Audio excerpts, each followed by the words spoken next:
Sana hindi na lang ako naging ina mo. Sana hindi rin kita naging anak.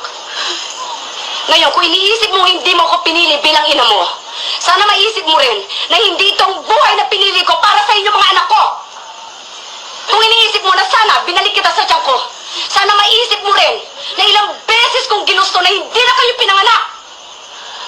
Para hindi nyo maranasan ang hirap dito sa mundo.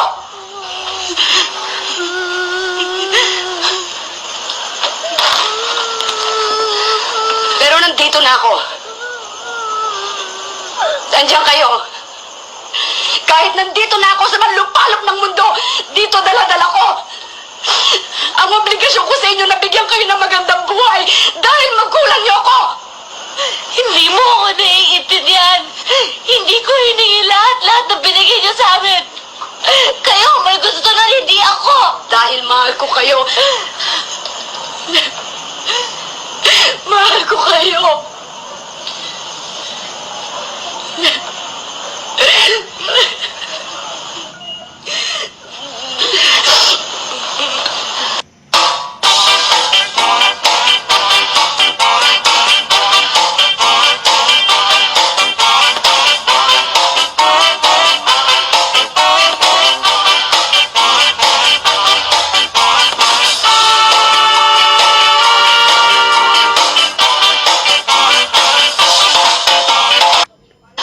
Ngayon, sabihin mo sa akin, sinasabi mong hindi kita naiintindihan? Bakit, Carla?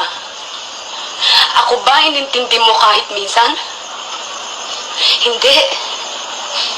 Sarili mo lang iniintindi mo. Sana kahit minsan, binigyan mo na halaga lahat ng paghihirap ko sa inyo, lahat ng sakripisyo ko sa inyo.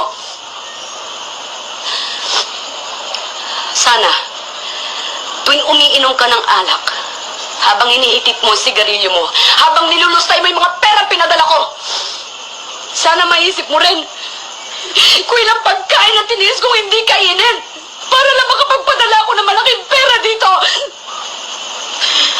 Sana, habang nakahiga ka dyan sa kutsyon mo, natutulog, maisip mo rin kung ilang taong kong tiniis ang matulog mag-isa habang nangungulila ako sa yakap ng mga mahal ko. Sana maisip mo kahit konti kung gaano kasakit sa akin na mag-alaga ng mga batang hindi ko kaano-ano. Samantalang kayo mga anak ko, hindi ko man lang kayo maalagaan. Alam mo ba kung gaano kasakit yun sa isang ina? Alam mo ba kung gaano kasakit yun? Kung hindi mo ako kayang ituring bilang isang ina, respetuhin mo na lang ako bilang isang tao. Yun lang, Carla. Yun man lang.